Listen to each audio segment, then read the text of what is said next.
Hey Stoned Roadie Show fans, I'm Shelby Barrett, the official Stonette for the Stoned Roadie Show, and this is Saturday Night Special with Craig Reed and Kathy GODSEY.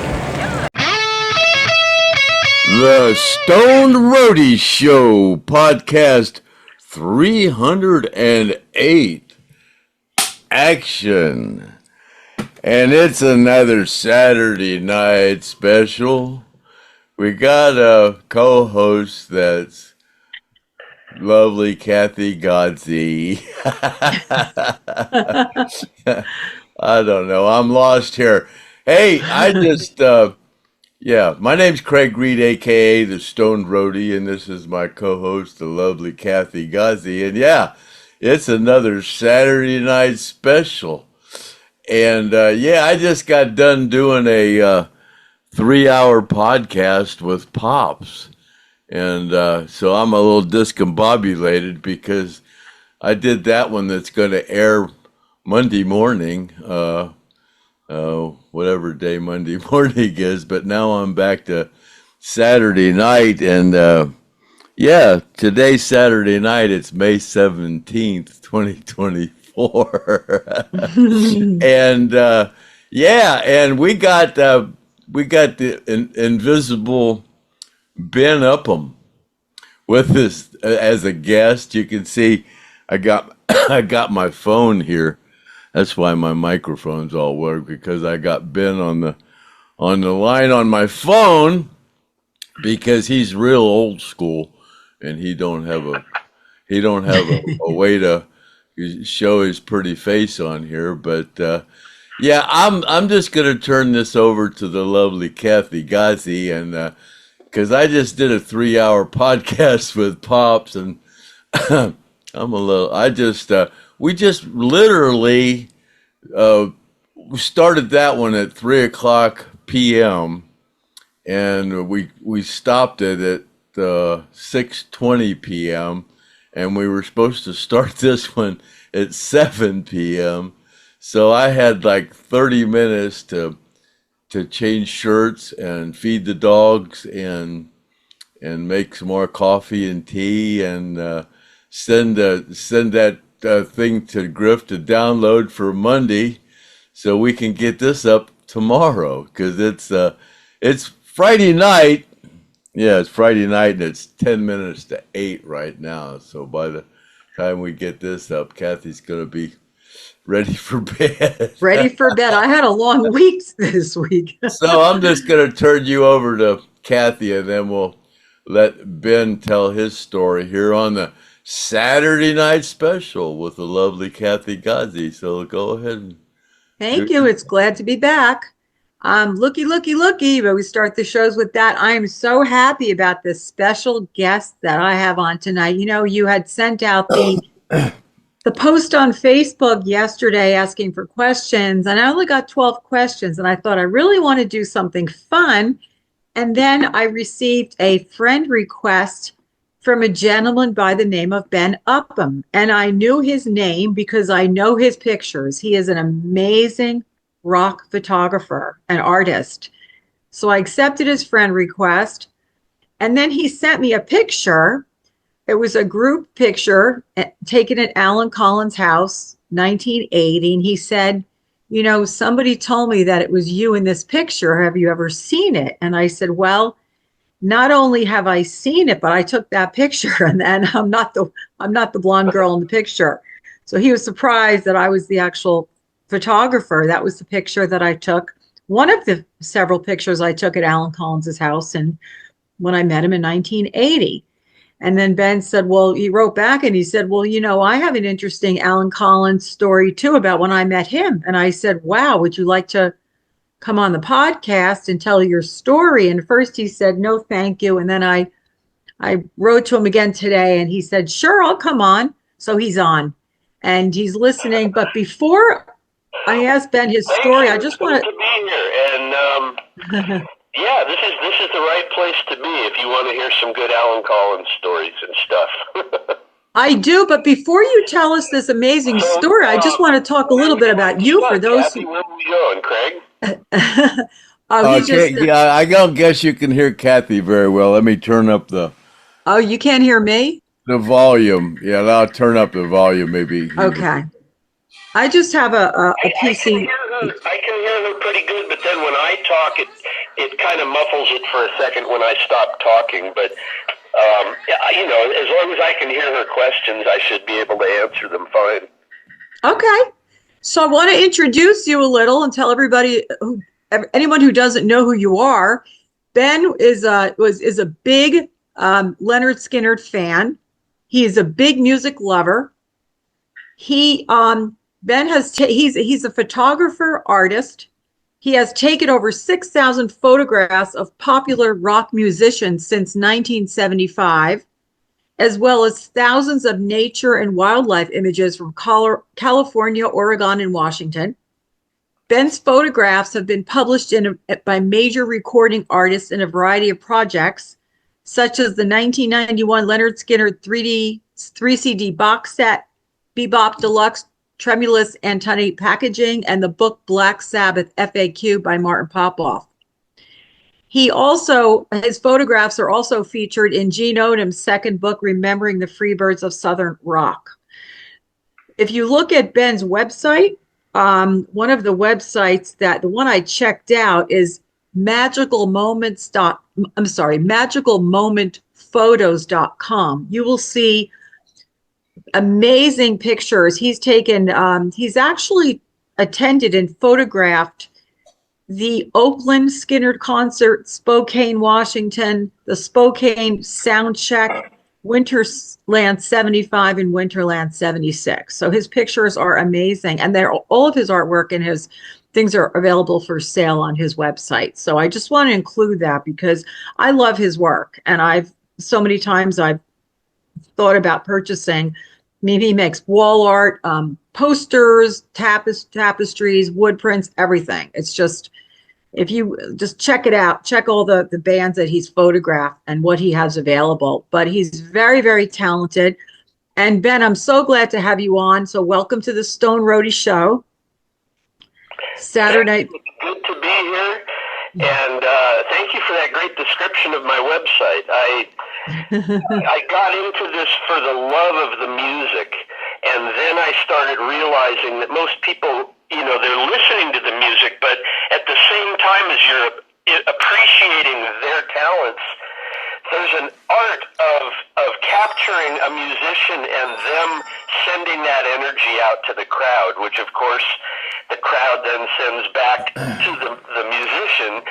And that, to me, was the fascinating part of trying to capture it on film. You know, with a movie, it's a lot easier, but back in the day when I'm doing this, you know, it was not digital, so if I took a bad shot, it cost me money, you know, for the film and the processing, and I was, you know, 17 or 18 years old at the time.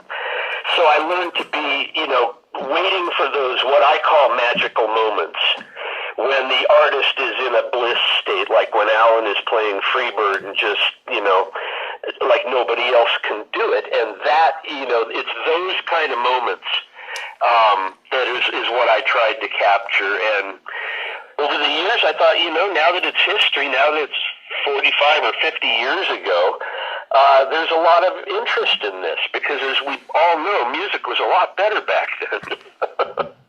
Yeah. At least in my mind. I agree with you. Oh, by the way, Craig's his green screen is the photograph that Alan signed for you. That was when you first met him. He wrote, "God bless you, Alan Collins." So that was the picture that Alan signed when you first met him. That was the peak of my Lynyrd Skynyrd experiences. That was my fourth and final time seeing the original band, which I was lucky. Out of the 4 shows, I got to see an Ed King show, I got to see 2 Rossington and Collins shows, and 1 Steve Gaines show. So I got, you know, to see quite a bit. The first time I saw Skynyrd was at Winterland in April of '75, and that was the first concert that I ever brought my camera to. So it was a learning experience, but from there, at each of the shows, I got better and learned more how to get better pictures. And when you're out in the crowd, you know, if it's a rowdy crowd and the band's got everybody boogieing, you know, I had to have bodyguards around me. My ex-wife was a good bodyguard. She would block people who were dancing wildly and gonna knock my camera, you know, while I'm trying to take pictures and stuff. But the meeting of Alan Collins was what it all built up to, which I will get into that story in a bit and tell you how that all happened and how I made it happen. I was determined, like I heard Kathy was determined to meet Alan, I was determined to meet him as well. And I made it happen. That day, from the minute I got up in the morning until I went to bed the next morning, was just pure magic. It was everything, every step of the way led me towards one of the most unforgettable days of my life. So that's exactly how. I noticed Yeah. Alan's playing a Marshall amp in that picture. Do you remember where that was? Which picture are you talking Well, about? the one that you signed, or that Alan signed. Oh, that one, yeah, that was at the Day on the Green. That was at the Day on the Green in Oakland, not the 1977 Day on the Green that everybody knows the video of Freebird from, with Steve Gaines. That was taken at the Day on the Green in September 20th of 75. So it's after Ed King and before Steve Gaines. So that was Give Me Back My Bullets tour. Oh. And we just had Washington and Collins were the only guitarists out there for that show. But that was a great show. They came on, and you know, it'd be hard for me to imagine anybody coming on after Freebird, but Johnny Winter was kicking butt that day. He was really incredible. Johnny Winter Band with Floyd Radford, and they recorded half of their Captured Live album at that show, at that Day on the Green. Well, thank you.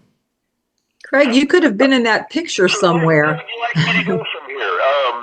I have, if you want to know the story of how I got turned on to Lynyrd Skynyrd, that's a pretty good one. Just Absolutely. whatever you find interesting, you know, we're here to listen to you. Well, it was one of the worst days of my life, and it turned into one of the best days of my life. This was sophomore in high school, 1973, and I had been working my butt off to make the high school baseball team, my second year, my sophomore year. And I was very, very confident. I was a good pitcher. I wasn't a great hitter or anything, but I was a real good pitcher. And I didn't think there was any way I was going to get cut off the team. And I did. I got cut off the team, and I was absolutely livid. I was pissed.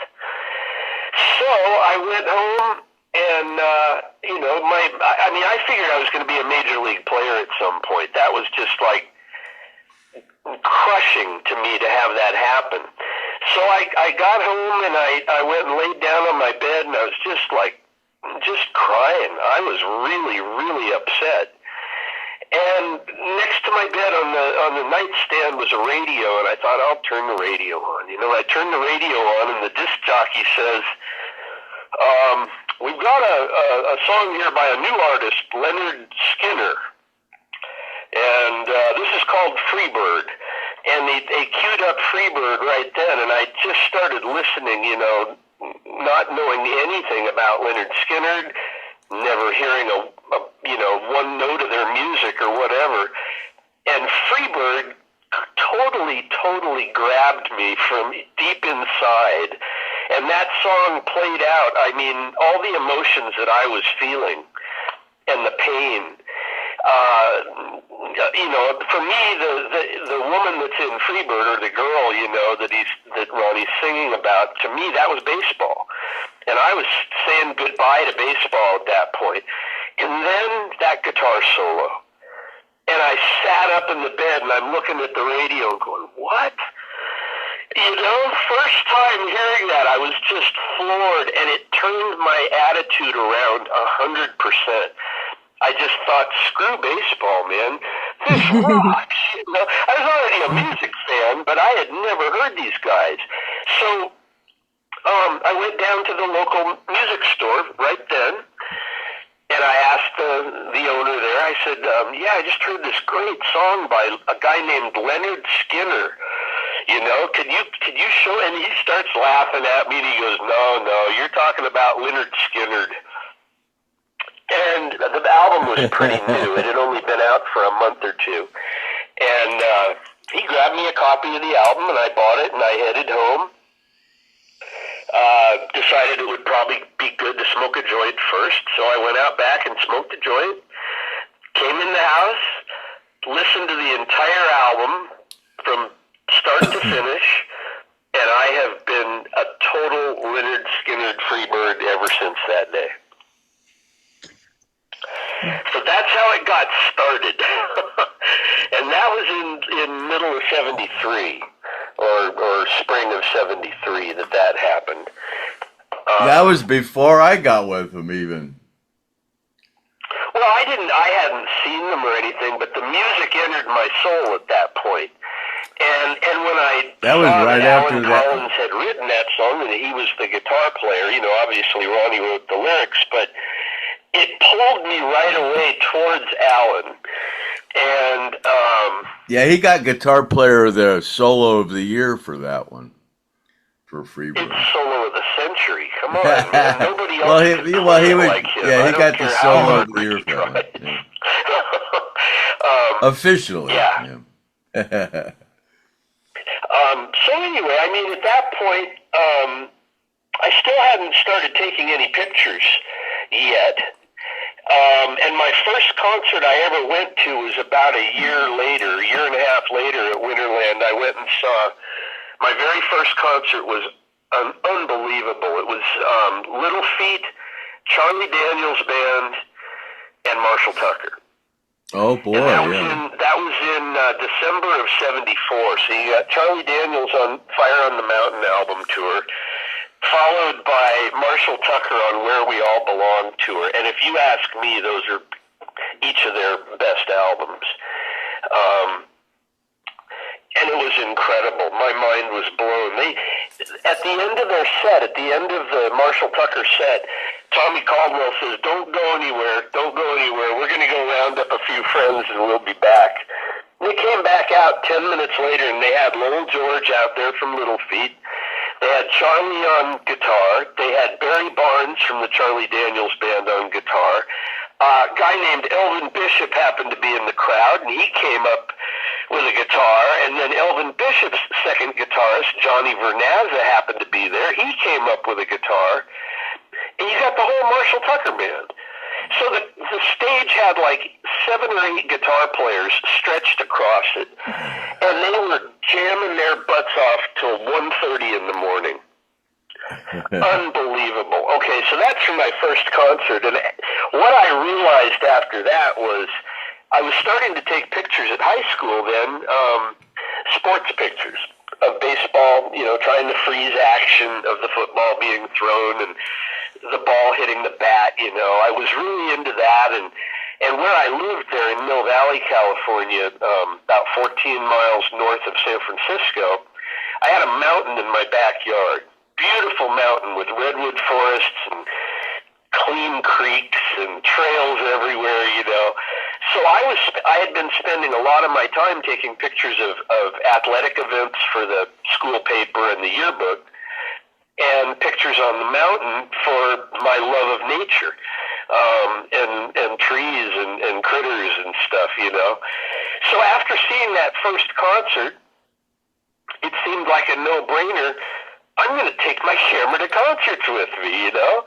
And so the first concert I saw after that was on April 27th of 75, and that video is on YouTube. It's from Winterland. You can see the whole show. And that was the first first concert I brought my camera to.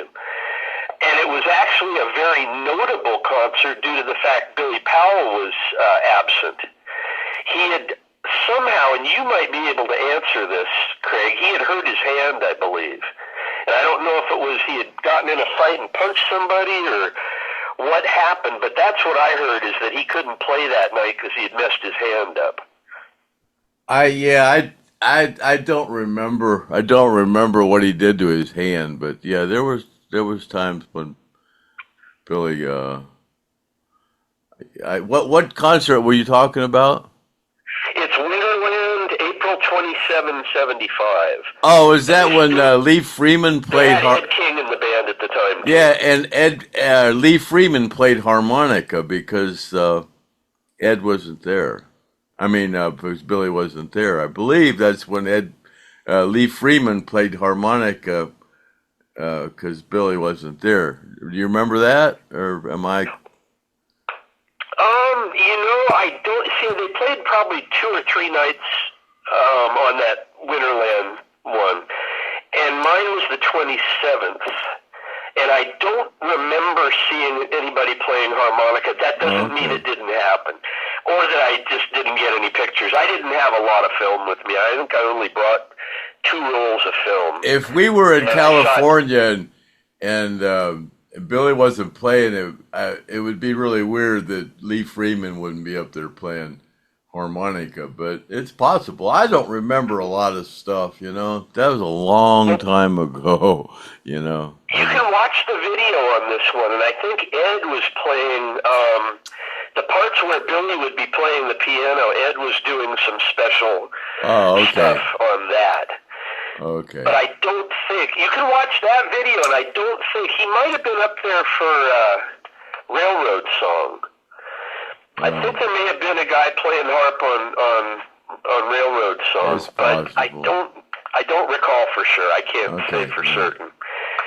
But that was my first time seeing the band, and my first time taking pictures at a concert. And I loved it, and I went home and I did all the processing myself. I'd go home all stoked from the concert, and develop the film that night. And I would go to school the next day and have pictures from the show to show my friends. You were shooting black and whites, I presume, then, if you were doing them yourself. Yes. All black and white. Yeah, I did that. That's what I did, too. I did bring... a year later, on March 6th, 76, I brought a roll of color slide film. And what my plan was to take black and whites throughout the show and then pop the color film in for Freebird. And what my idea was knowing that all those color shots were from Freebird, that I wanted to make a slideshow out of it. And then have my friends come over, or I'd go to their house or whatever, and we'd have a party and get good and high, and then put the slideshow on, and at the same time, put the vinyl on and play Freebird while we were watching the images. So I did take some color, but I didn't like the fact that I couldn't control the processing, whether it was developing the film or printing the pictures. So I didn't, and plus color was more expensive, and I was a senior in high school. Getting color developed wasn't very expensive, but I mean, getting black and white back then wasn't very expensive. Well, I did it all myself, so it was even No, cheaper. I mean, not developed, but printed. Right. I did that too. I had a dark room and stuff, so I did all that work myself. I was still learning. Oh, you put it on paper too. How to push the film, because I never used flash. I always just took pictures with existing light, and therefore I had to speed the film up by going on a normal. I used Tri-X black and white film, which is normally a 400 ASA, and I would quadruple that up to 1600, which makes the film more sensitive. It does add a little grain to the image, but you're able to shoot at a decent enough speed where you're freezing some of the action. What kind of camera were you using? I had a Fujica ST701 at the first concert. Oh, wow. And by about my third or fourth concert, I upgraded to a Fujica ST901. Oh. And I had a big lens and a small lens. I was doing it as I was going and learning from it, and it just got to be so much fun for me, and the longer I did it, the better I got at it. And I just really enjoyed doing it. And now, all these years later, I'm just so glad I kept all that film, and that's why I even, made a decision to make my website was I had all these pictures that nobody can see. And so I wanted to get them in a format where people could not only see them, but if they really liked them, they could buy them. They could purchase them from me. And that was going really good up until the pandemic. And then people started putting their priorities on their hard-earned cash for food, I think, and other items before putting a rock star on their wall, you know. Anyway, that was my first concert that I took pictures at. And the second time I saw Skynyrd, which was, like I say, it was almost a year later, and that was at Winterland, and that time I was not down in the crowd. That time I sat up in the balcony there, and I had a great shot looking down at them from there, and I got much better pictures at that show. That was in 76, excuse me. I passed by the September 75 Day on the Green, which I got good pictures at that as well. I had my big lens on, and those were outdoor shots. And that's where that picture is from. The autographed one is from that show. And I think I sent you also any of the outdoor shots that I sent you. I think there's one other, which you can see Ronnie and Alan and Artemis. And that was taken at the Oakland show. But at that point, you know, I mean, I'm just a kid in the crowd, just loving the band and everything, and it was amazing to me. I was just having a really great time, and I had such varied tastes in music. At that point, I was shooting a lot of other great bands: Blue Oyster Cult, Grateful Dead, Black Sabbath, my favorite band, Mahogany Rush. Shot them several times. I think 7 times. But that's because they're my favorite band. But my favorite song is Freebird. And it always will be, I think. I don't know until I hear something better.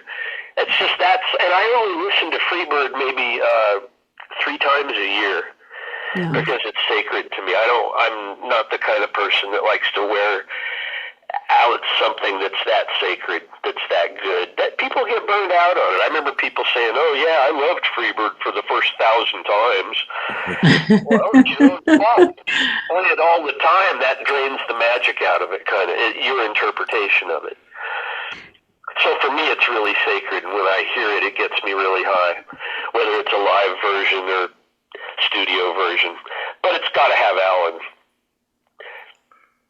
Ben, I have a question. How did you get into the sound check? When you took those sound check photos? That was the day. That was the day that I knew I was going to meet Alan.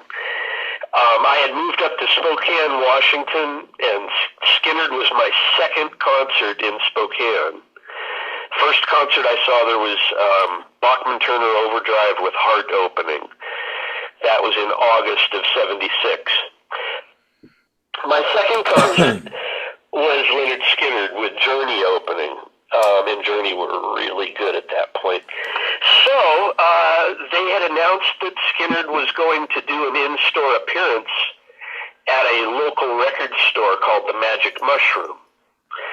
And I was all excited, thinking, I'm going to bring a stack of my photos here, 25 or 38 by 10s, and give them to Alan. That was my thought. And if Ronnie wanted a few, sure, I'd give a few to Ronnie too, And I went to this record store, which was in downtown Spokane.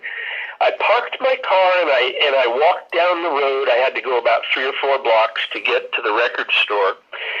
And there were people lined up in front waiting for the band to arrive. And as I arrived at the store, this is just something that happened that was very unusual. I looked up and I saw something floating down at me from the sky. I couldn't really tell what it was right away, but I thought, what is that? And as it got closer, I noticed it was a $1 bill. And I caught it before it hit the ground. And I have no idea where the dollar bill came from or what it represented. And though years later, I had this weird feeling about that represented like the plane going down kind of or something, you know, and yet I had saved it from hitting the ground. So it's kind of a weird coincidence there. But anyway, to my dismay, when the band pulled up, there was no Ronnie, no Alan, and no Gary, and no Billy. Okay, got everybody else. Got the Honkettes, got Leon, got Steve, and Artemis. And which was great. I got to meet them all, you know, and have nice discussions with them. There was not a huge turnout, which surprised me. There was maybe 50 to 60 people there, I think, at the most. But it was really cool because, you know, they were signing pictures and talking to everybody. And so I asked, it was either Artemis or Steve, I said, well, where's Ronnie and Alan at? How come they're not here? And they said, well, they're back at the hotel sleeping. And then they mentioned, but they'll be at the sound check, you know, which is like at 4 o'clock or something. They'll be there for that, you know. And so my mind starts thinking, oh, I think I'm going to be at the sound check then too, you know. I'm going to make it happen. I'm going to go talk to a road crew or somebody that's bringing in equipment, you know, something like that, and see if I can get permission not only to take pictures that night, but to maybe get in and meet Alan was really my goal. And so I parked the car there in the parking lot. It's about 3:30 or so. And I go walking, this is at the Spokane Coliseum. And I go walking to the stage door, and I notice there's like 2 guards in front of the stage door, and the stage door is wide open. And I start walking towards it, and I'm thinking, what am I going to do? What am I going to say to them? How am I going to get in here? And then I thought, oh, just keep your mouth shut. And I walked right past these security guards. They didn't ask me anything, nothing, you know. So I get in the door, and I'm thinking, well, that went well, but now I don't have any idea where I'm at, you know, other than backstage. And I walked by a couple more people that were backstage, and they just nodded at me, and I nodded at them. And I had my camera with me, and I had my film with me, and I had pictures with me that I wanted to hand to Alan. I had them in a manila folder, and I had about 25 8x10 pictures that I had taken at the last 3 Skynyrd shows I had seen, the Winterlands and the Oakland show. So I'm kind of pinching myself thinking, this is pretty good. I'm in here. This is like a dream. I'm headed in here to see the Lynyrd Skynyrd sound check. So I wasn't hearing anything yet, and I finally saw down this one hallway I could see the floor at the arena there. And I thought, well, I'm going to head out there because that's where I will see the band. And I went out on the floor there, and I got myself about, 20 feet in front of the stage. No band members were there yet. But Neil Schon was there, the guitar player from Journey. He was standing there, and I went up and I started talking to Neil. And I said, this is going to be a great show, Neil. I love your new album, which was an album called Next. And it was the early version of Journey. Their first 3 albums are spectacular. Lots of jamming, very much along, progressive Santana sound. And I loved those records. So I had a little talk with him, and he goes, this tour is great because we get to see Lynyrd Skynyrd every night. He goes, those guys are incredible. And I agreed with him, and next thing I know, I'm looking at him and talking to him, and then I hear people plugging in on the stage, so I turn around and look 20 feet from me, and there's the entire band on stage minus Ronnie. Mm. And I'm thinking, okay, well, here we go, And so they, once they got in, their stuff turned on and tuned up or whatever, they busted into MCA with no vocals. Okay, it was just stunning. It was great, and I'm like, God, I can't believe this. And I was a little leery about whether I should take any pictures right then. I thought, I don't want to get this, get shut down and walked out of the arena or the Coliseum because I'm taking pictures or whatever without their permission, But after the second song, I thought, yeah, I'm going to take some pictures. If they don't want me to, they'll tell me, And so it's like the third song, they did a Cry for the Bad Man with no lead vocals. It just had the Honkettes doing their part. And I was in heaven. I was just going, God, this is amazing. And then, this is like 20 minutes later, Alan says, let's do that new one. And I'm, oh good, maybe I'm going to hear something here I've never heard. And they played this incredible instrumental with the Honkettes doing some backup vocals. And when later that night, or it was either later that night or it might have been when I walked up to Alan after the sound check. I think it was when I walked up to him after the sound check to give him the photos. I said, what was that new song? And he goes, oh, that's something we're working on. We don't have all the vocals down yet, but it's called The Smell of Death. And it's about some accidents that we've had recently. And that's what he was calling it. Okay. And so anyway, so I said, well, Alan, I've got like 25 photos here that I shot in the Bay Area of your band, and I'd like you to have them. And I sort of reach out to hand him the folder with the pictures.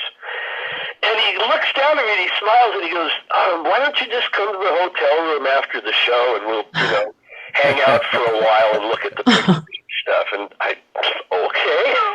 Sounds good to me, And he told me where they were staying and what room he was in. They were at the Sheraton. And he goes, I'll just see you there, after the show. Just come and we'll party. And so, I'm thanking him, and turning around and trying to figure out what I should do next. And I'm looking in the arena there, the Coliseum, and there's nobody in there except like the sound guy and some of the ushers, There's nobody in there. And I thought, well, I don't want to go back outside. I just want to stay in here and let my drugs kick in. See what happens. Because I'd eaten some acid a little bit before that. Didn't you notice Roadies on stage? I'm sure I was on stage. Yeah. It's like, I'm sure I was. Yeah, I'm sure. And you might be in the background on a few of those photos. If you look at it sounds like I was the drum roadie at that point. It sounds like, or I might have been the stage manager. I might have been all those. I don't know. This was in October of '76. It was on the One More from the Road had only been out for I think 3 weeks. 2 or 3 weeks or something. It was new. Yeah, and that's when that happened. But so then the next part, which is really kind of fascinating, is I made the decision to stay in. I had my ticket on me in case they were going to say, well, you need to go back out and come through with your ticket. I had my ticket with me. I had my camera with me. I had my film with me. Everything. And I thought, I'm just going to go sit down and relax and take this in while I'm, starting to get high here. And I go and I sit in the balcony where I wanted to be, when the show started. So I had first choice at the very best seat for taking pictures from. And then the sound man put on some amazing music that I had never heard. Nothing like Lynyrd Skynyrd at all. Very, very progressive, psychedelic sounding music. And while I'm sitting there enjoying this bizarre music, Artemis comes out onto the floor. It's a big arena, okay, where they, had basketball games and stuff, and there was no seats on the floor. It's all festival seating down there. People stood. And Artemis has a skateboard with him. And he starts doing skateboard tricks on the floor there. And I'm hearing this cosmic music, watching Artemis doing skateboard tricks for like 25 minutes. And I think, God, I got to find out who this music is. This is blowing me away. So I walk down to the sound guy, and I walk over to him, and I said, what is that you're playing? And he goes, oh, that's Supertramp, Crime of the Century. And so that was my first time ever getting to hear that, and I'll never forget that. It's a great album. But my visuals for that were watching Artemis having a good time on the floor on his skateboard. That must have been my skateboard, because Artemis didn't ever. I don't remember Artemis ever riding a skateboard. I rode a skateboard, but he must have took my skateboard. I never saw him. Yeah, he never had I had a skateboard. I always rode a skateboard, but yeah, that's a weird story. But yeah, Kevin used to play Supertramp to do the PA check with, to check all the frequencies. It was really cool, because I had never heard that music, and that's a good music to come on. Good yeah, that's good. That's good music to tweak a PA with. I was digging it, So anyway, my friends who were going to meet me there, they didn't know I'd gotten in or what, but they knew where I liked to sit. So my friends, once they started letting people in, they came and sat with me, and then the show started. The first band was Unforgettable. It was a band called Rex, and they didn't do anything for me. But then Journey came on, and other than the fact they had some sound issues on the first song or two, they were incredible. Really good. I loved them. Yeah, they were real progressive. That's when Ainsley Dunbar was the drummer. Yeah, this is the original Journey, and they were a super group. I mean, you had Neil Schon from Santana, Greg Rowley from Santana, their bass player Ross Valerie, he was from Steve Miller Band, and then you got Ainsley Dunbar on drums from Zappa, and I got with Journey right after the first album, first album Steve Perry did with them, and then I got with them during Infinity, and that's when Steve Smith became the drummer, and Ainsley had just left. Yeah, they were progressive. Infinity, I think he was on, right, and then the next album, I think, is when he left. Yeah, the second album, that's when he left. That's when I started. Yeah, they were progressive. Or I don't know what you call it, progressive, I guess. Rock. Yeah. Before Steve got with them, yeah.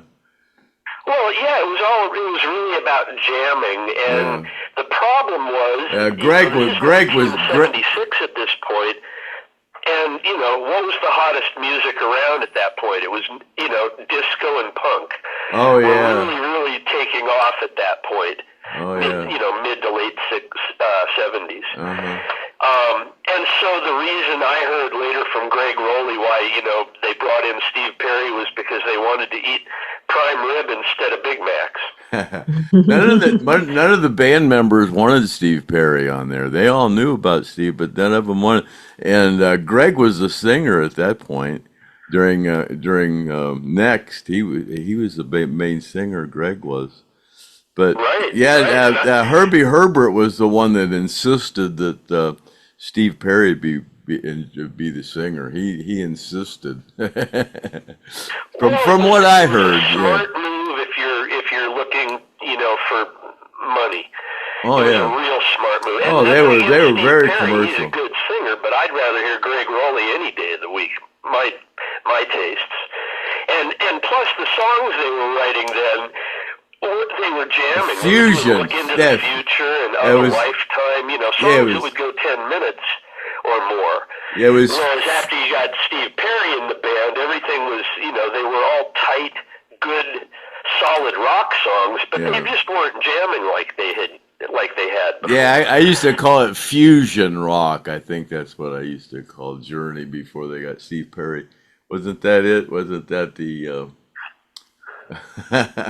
that was a good term for it. It was fusion. Fusion of the jazz jamming type stuff with with regular. Yeah, they became much better with Steve Perry. Yeah, for sure. So, with my story, I watched the Skynyrd show in Spokane from the balcony there. Absolutely fantastic performance. First time seeing Steve Gaines other than the sound check. And they were on that night. They played everything off of One More from the Road and a couple extra songs too. They did "Cry for the Bad Man," and I think "Simple Man," which wasn't on. I don't think that was on the original live album. It might have been a bonus track when it came out on CD later. Your explanation of how to get in a show like that was perfect. Just act like you know what you're doing. You just act like you're supposed to be there. My neck with the long lens, you just act like you're supposed to be there. I wasn't afraid to make eye contact with the people as I walked by, but we would all just nod. Nobody said you gotta pass. Nobody said anything. And so I just thought, I'm just going to pretend I know what I'm doing here. And That's exactly it. That's exactly it. Yeah. It's like I'd written the story, the blueprint for this in my mind, and it all worked out. But having Alan invite me to his hotel room, I never could have imagined that, because that was one of the problems I had at that time. Yeah, that wasn't typical. I'll tell you that wasn't typical. Well, he knew I had a stack of pictures, and it was great. It was really genuine of him. I just went up to him and wanted to give them to him then. He probably thought you had some good drugs to give him. He probably thought you also had some good drugs you could give him, too. I know. Well, I'll get to that later, but with the pot that I had, the few joints I had, we smoked those during the concert. Oh, well, there you go. That was your ticket. That was my ticket too. When I got with the band, that was my ticket. I had good weed and other things. So we got Ben to confess that he's never actually watched a Stoned Roadie show. Yes. Yeah, and he says he's just too busy. He's not into the new technical world. I can see this concrete slowly creeping, but yeah. Well, I was very aware of it, and I tuned in a few times just to check it out. And I don't know, man. My concentration at this point, I focus on what I'm doing, and I don't listen to podcasts and stuff. But yours, I'm going to have to check them out. Honestly, this sounds... You must not have watched one with the lovely Kathy GODSEY, because you didn't know that wasn't her in the picture. Kathy's done quite a few. We lost count. We used to count how many she's done, but she's done quite a few at this point. Well, I sent him the first one that I was in. And I did see those other shots she took of Alan that day, and I'm very familiar with those. Yeah. They've been all over Facebook, and I don't care sharing them or on Pinterest. They're all over the place, but I don't care. Let people enjoy them. Yeah, but so I sent him the first podcast that I was on. People can copy my pictures and stuff. As long as they're not selling them, I don't really care. Yeah. If it's making people happy, then I feel the karmic reward of it. If somebody's smiling and going, "That's a great shot, man," I want to have that or whatever. I feel that. I love that. I love the fact that I did something so long ago that took me, 125th of a second to accomplish, is now 50 years later making people smile. That's a good thing. Every wannabe Lynyrd Skynyrd podcast or whatever you call them, whatever they are, they always use my 8mm films. They put Skynyrd music to my 8mm films. They're just all over the place. Every time I turn around, there's another person making a video of using my films, and Tuesday's Gone or whatever. You shot footage in the plane and stuff, right? Oh yeah, I've got. If it wasn't for my film of on the plane and in the dressing room and in the studio and all that stuff at the airport, yeah, the only footage of Skynyrd is actually live on stage. I had the only stuff that was, rather than on stage. I still got shitloads of pictures nobody's seen. Everybody wants me to put together a coffee table book at some point. I may do it at some point. I don't know. I'm still trying to get all these prizes out that I've promised everybody, but I'm working on it. Kathy's still I had waiting. thought about a coffee table book for a while, but once I got the website going, I thought this is working for me. Because, Skynyrd is definitely one of my top favorite bands. But if you look at my website, I've got over 50 bands on there. And I would not put a band on my website if I didn't like the band. So I didn't just take pictures just to, please other people then. I was doing it at the time because I was having so much fun doing it. And I would have kept doing it if they hadn't tightened up on letting me bring the camera in, which got very difficult after about 1978. Yeah, there's not much they can do now because everybody takes their camera in, and instead of using the lighters like they used to do, I think Skynyrd almost started that with the lighters and the Encore, but now they do it with their cell phones, and every cell phone's a camera, so it's hard to follow that now. And cell phones take great pictures. All of my pictures are taken with cell phone. Technology is people are getting pretty high quality video too. Oh yeah. Using those cameras, which if I had one of those back then, sure, I would have wanted to shoot some video too, but it wasn't to be. I'm really, really glad that recently there's finally turned up some footage on YouTube of the Alan Collins Band. There's still nothing of Rossington Collins Band, though. I don't think there's any live footage of them. Maybe one song, but I am really surprised, with them coming back and how big they were, RCB, that they didn't do a professional film of one of their shows. That would be incredible to have that now as a Blu-ray or whatever that we could watch. Yeah. Like the thing they did where they played in England there opening for the Stones. I mean, that's incredible. The quality of that and everything is so good. I wish there was more of that.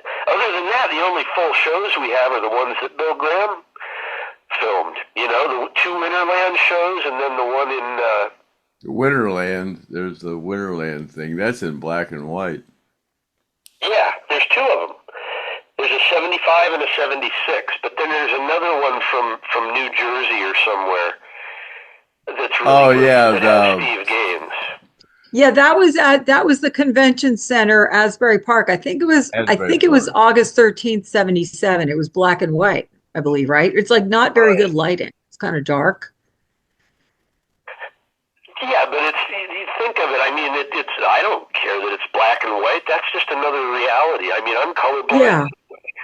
I can see a lot of colors, but I don't always see them right.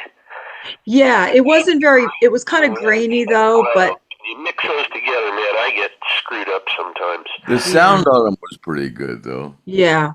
Yeah. So Ben, can you... Documents. Have you seen the Alan Collins Band one? Yes. That only came out from. Oh, the one from the Lone Star Cafe. Yes. I think so. There's a bootleg of that which was audio that's been out for years, but the video only surfaced like a year ago, and it's really good. It's not a full show, but you get I think at least a half hour, and it's pretty decent quality. I think it's black and white, but. Just getting to see it, for me, was really good. I always thought I would see those guys again, especially Alan. Yeah, that's hard stuff. That was just a little over a year after I met them, and hung out with them that the plane crash happened. So I was all excited of next time I was going to get to hang with Alan. But Do you want me to continue with my story after the concert? Yeah, so I'd like to know. So you showed up at the hotel, right? You went to his room. Tell us what happened there. Actually, the timing was perfect. The Sheraton was about a mile and a half away, and after Skynyrd left the stage, I grabbed one of my good friends there, and I said, "Come on, we're going to go party with Alan." And we went out and got in my car, drove over the mile and a half, parked our car at the Sheraton, walked over towards the front door, and right as we get to the front door, limo pulls up, and out gets Ronnie and Alan and Steve. Wow. And Alan looks right at me, right in the eyes, comes over, puts his arm around me and goes, "What did you think of that show? Is Steve Gaines badass or what?" But I mean, that was the greeting he gave me. Come over and put his arm around me. And I'm just like, "Alan, that show is fantastic, man. I loved it, and Steve's right there next to us, and I'm just going, thumbs up, man. Steve, you fit in this band like a glove, man. It's incredible." So at that point, I got brought up to his room by him, We just hung with him and went up to the room. It was just me and my friend Ed, and Ronnie took off towards the bar. And Steve and Alan and Ed and I went up to their room. And went in the room and sat down, said hello. And at that point, I became very, very starstruck. Mm-hmm. I was like, not, I was still high, but I was not, hallucinating or anything. I was just, am I really here? Is this a dream? I feel like I'm in a room with Alan Collins and Steve Gaines right now. And we're going to hang out, and I'm going to show them pictures, and we're going to talk. And is this even happening, To me, there was I was putting him up on a pedestal as a rock star, and me, I'm just a fan, Even though Alan was only 24 at the time, he wasn't that much older than me, I was 18. Well, Alan realized right away that I was having this issue, this problem or whatever. I wasn't able to talk really good, and I was fumbling for words, and I was nervous, and he just looks at me and he goes, "Ben," he goes, "You know what you and I have in common? One thing I guarantee you we have in common." I go, "What?" He goes, "We both like to wake up in the morning and take a good shit." And at that point, all of a sudden, it just cracked the tension. Me and Ed are cracking up, and all of a sudden, I changed right in that moment. That this is not a big rock star, think he's, big head kind of, superhuman or nothing. This is a brother who happens to be able to play guitar better than almost anybody in the universe. Yeah. And he's a friendly, wonderful human being. And he's given me the time of day, and everything changed at that point.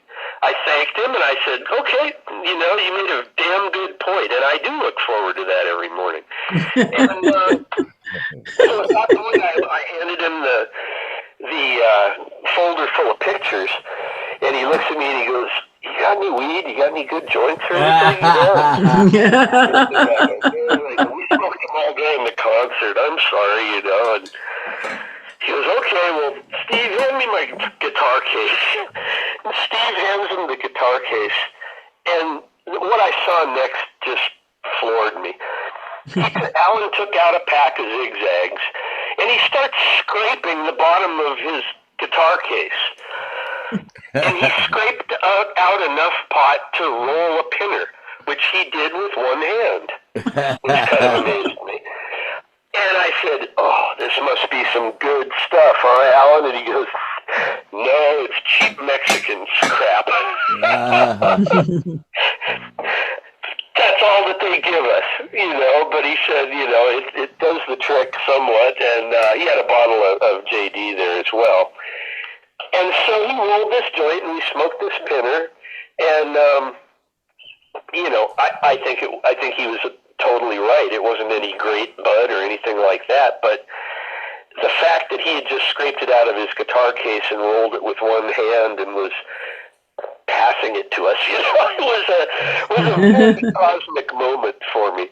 And then I handed him the pictures, and him and Steve are handing them back and forth and commenting on them, and it was nothing but good vibes, just really, really comfortable sharing. And I told him, I said, I want you to have those and do whatever you want with them, And he thanked me and just set them down there. And from that point, we talked about all kinds of things. I talked about my love of nature, and I said, what, you like getting out in the woods and stuff? And he goes, I love it. He goes, I wish when we were on tour that we had more time when we would arrive in a certain area to be able to go explore a little bit.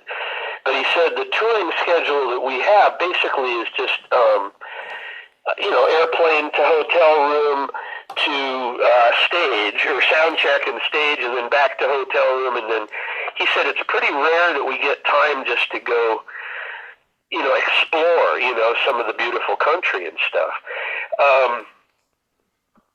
And I even asked him, this is just kind of an unusual question, but I was curious. I said, how much money do you wind up making now in a year? And he said, well, not much.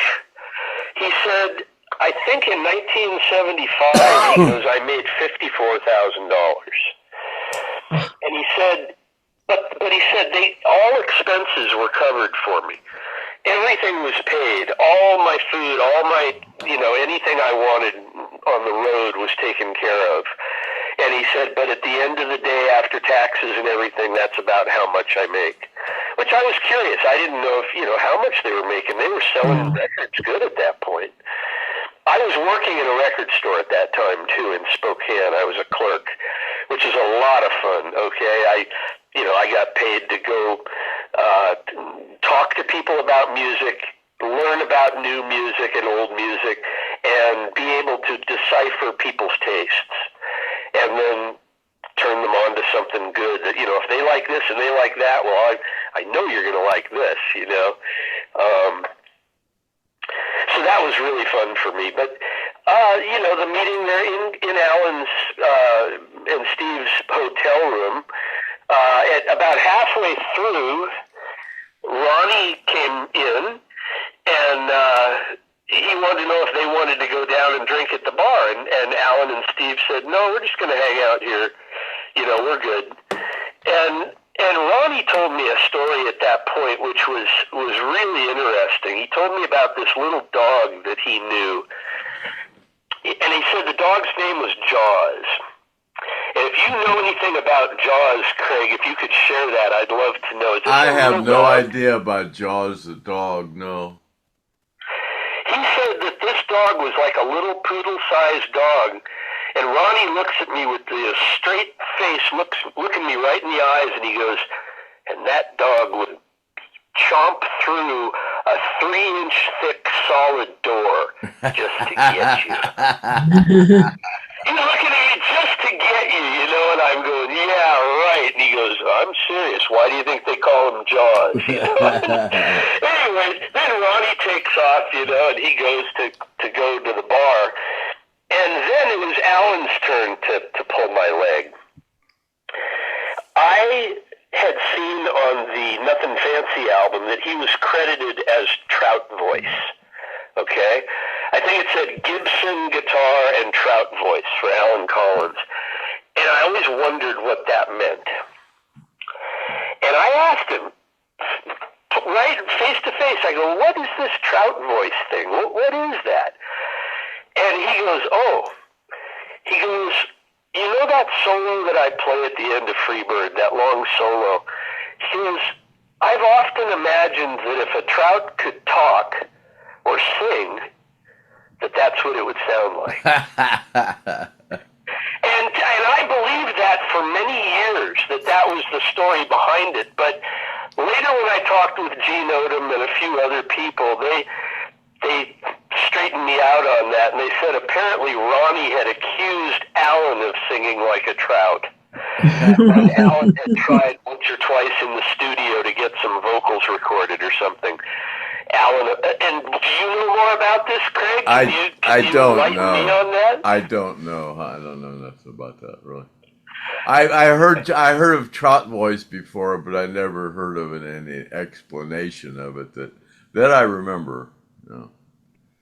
That's what I was told by Gene, or somebody else. There was somebody else afterwards that told me that Ronnie said that's why we don't let Alan sing, because he sounds like a trout. So I went for many years, up until like 5 years ago, I thought Alan had told me the truth there. That in his mind, that was what it was, you know. But I've always wondered about it. And I have a YouTube channel where I've put up a lot of videos and stuff, and I call my channel the Trout Voice channel. So if you ever want to check out some good music, man, I've got like 300 videos up there. Lots of rare stuff, lots of fun stuff. So, Ben, how long did you hang out in the room with Alan and Steve and Ronnie? After having this wonderful time, one of the roadies, might have been you, I don't know, Craig, somebody knocks on the door, opens the door, and says, "We got to roll. Time to go." And so I followed Alan and Steve down to the bus and thanked him again. Before we left the room, Alan looks at me and he goes, "Don't you want me to sign one of those pictures for you?"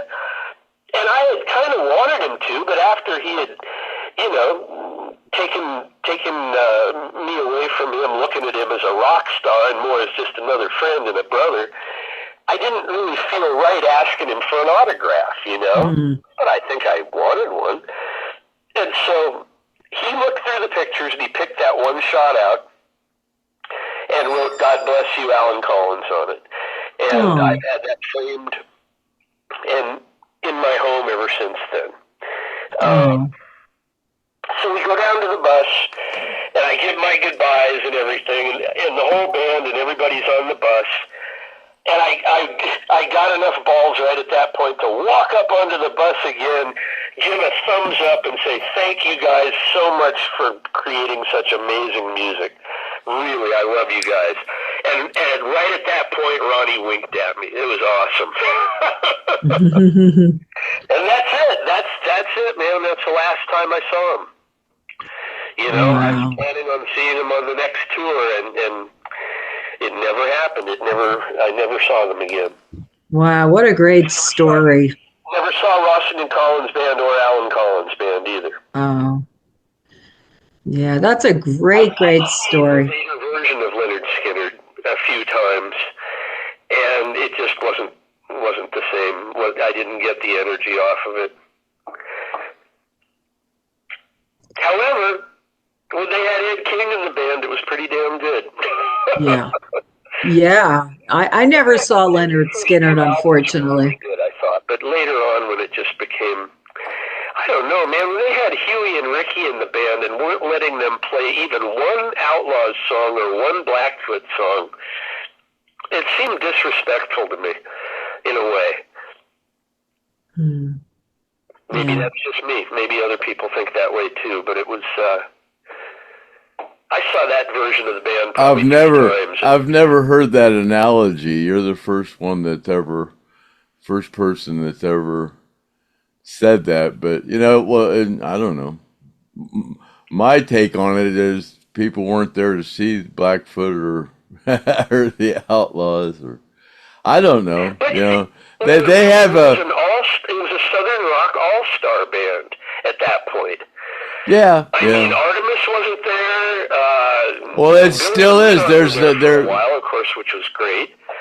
But with that 3-guitar attack there, man, I thought it was disrespectful to Huey and to Ricky. Yeah. I loved Blackfoot, man. I thought they were great.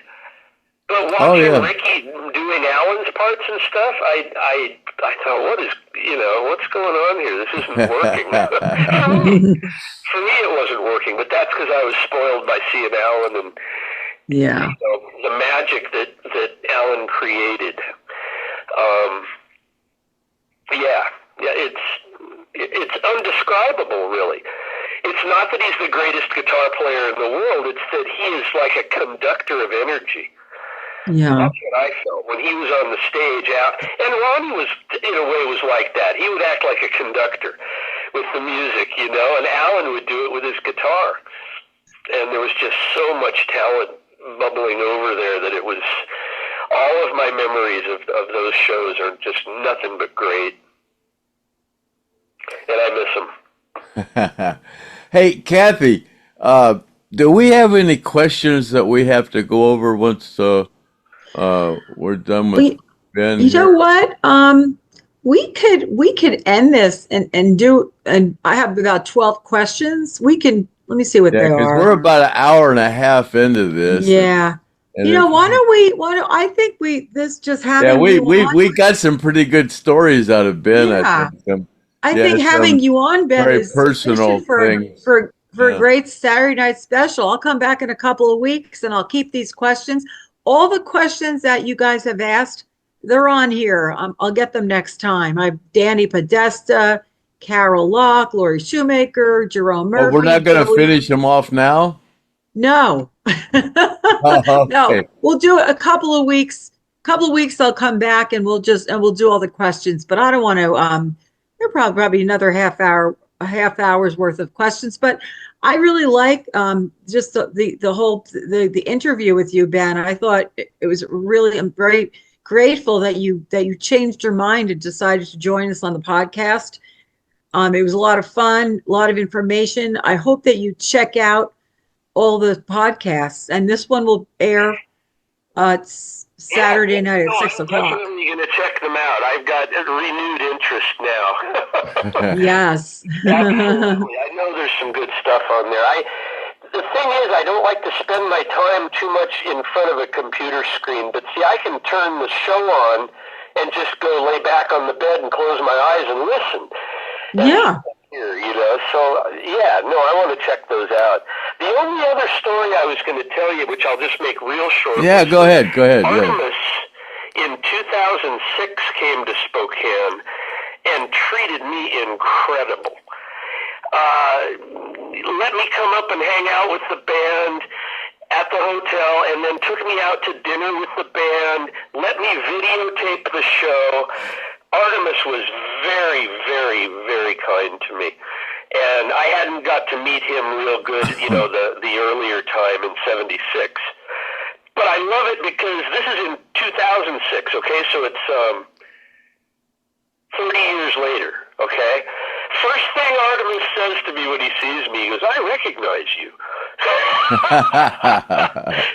Yeah, like when I was 18 and now I'm 47 or whatever, you know, and it was great, and he was just super, super cool. I had a wonderful time visiting with him at that point.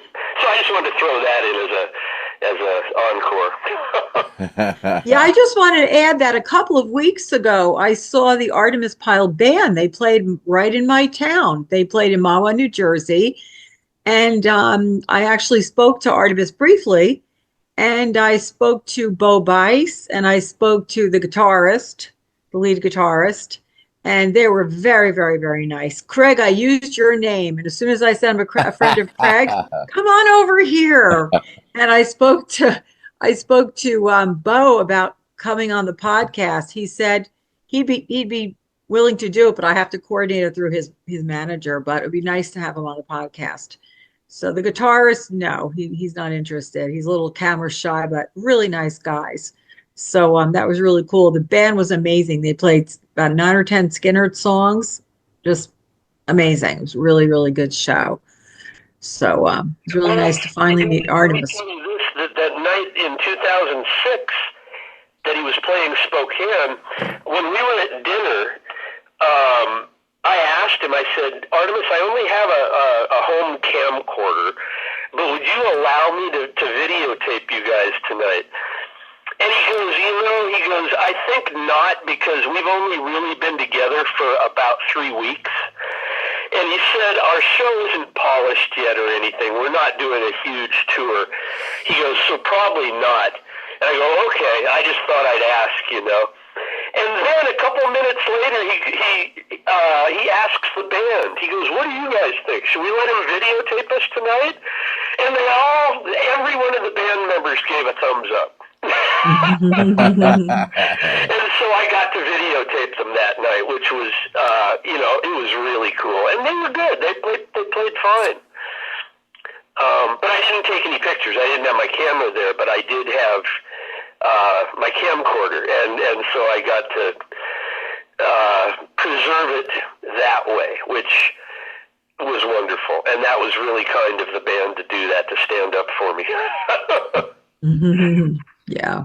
Great memories. What great stories, Ben. I'm so glad that we connected and that you came on. And everybody, please check out his pictures. Those pictures, those color pictures that you took a Winterland, the ones from above the balcony looking down, those pictures. I think somebody held out a bong to Alan. Isn't that the concert? Yes. Those are in the black and white. They're in the color as well. Yes, the color ones. Shots of the bong being just like in front of Alan while he's jamming. I'm like, right, we're going to stop the song so I can take a toke, right? Yeah, exactly. But also I got the same guy, the same bong being held out in front of Huey Thomason during the Outlaws stuff. And so I'm really happy with those shots. I mean, I don't know. Craig, do you have any pictures of Alan being handed a bong?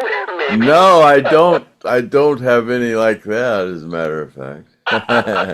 Got some of him being handed a joint. When my website first started, I was actually I had that as a shirt also. It was just called the Winterland Bong shirt, and it had Alan jamming there with this guy holding this bong up to him. I would love to have the guy who's holding that bong find that photo. Yeah. See a picture of him holding that bong up in front of Alan. Yeah, if he's out there. Wow.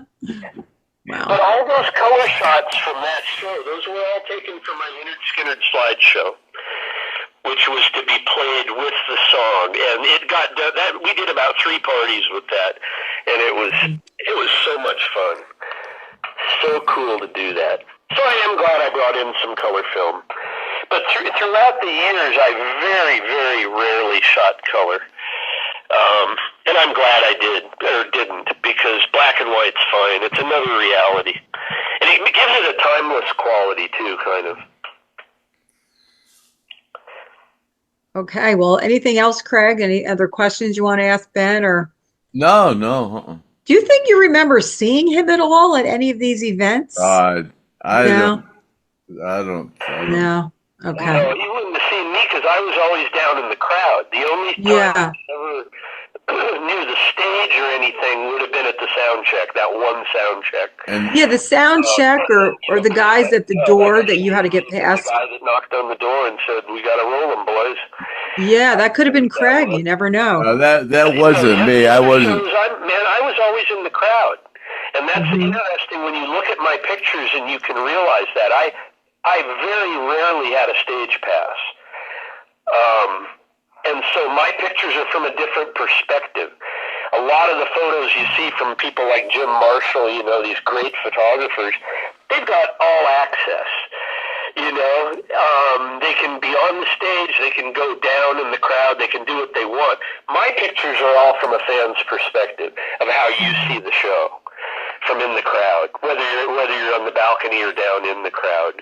Yeah. But I love doing it. I love, like I said at the start of the broadcast here, for me, capturing the visual element of the magic of music is what I tried to do. It's what I try to do. Because musicians are out there putting it out, and you can see it and you can feel it. In the way they hold their guitar, the way they bend their strings, the expressions they have, These are things that I think as I went on, I got better and better at spotting and being able to capture. Well, you're for having me here. This has been wonderful. I've enjoyed speaking with you, and I promise you I'm going to check out some of your podcasts. Now I have a renewed interest. Well, I'm sure you'll watch this one. And you can watch it Saturday night. It'll be a Saturday night special tomorrow night. Thanks so much, Ben. I appreciate all your time and for being so patient while we got set up earlier today. And it was wonderful to have you on. Everybody, hope everybody checks out your website and maybe order some pictures. They're just amazing, amazing pictures of so many different bands that you have on that. Beautiful nature pictures. Just you're very gifted and talented in that area. So thank you so much for coming on and sharing your stories with us. And I think we should wrap it up, and I'll come back in a couple of weeks and we'll do a pretty much. So I look forward to learning some things when I listen to some of your episodes. Okay. And stay in touch then. with us. Kathy, you say you're going to try to come back in a couple of weeks, huh? Yeah, I'll come back in a couple of weeks and we'll answer all those questions that everybody has. Yeah. Cool. Maybe a couple of weeks, I'll be back. All right, we done here then? We are done. Thank you so much again for joining us, Ben. Happy trails to you. And You guys are great. Take care. Enjoy the rest of your day and rock on. All right. Take care. You too. Bye-bye. All righty. Bye-bye, Ben. All righty then. Happy trails to you until we meet again, and see you later, alligator, at the Wild Crocodile. And we're going to call that another Saturday night special. Special. Have a good night. Have a good weekend. We're out of here. Cut. Happy trails to you until we meet again. Happy trails to you. Keep token until then.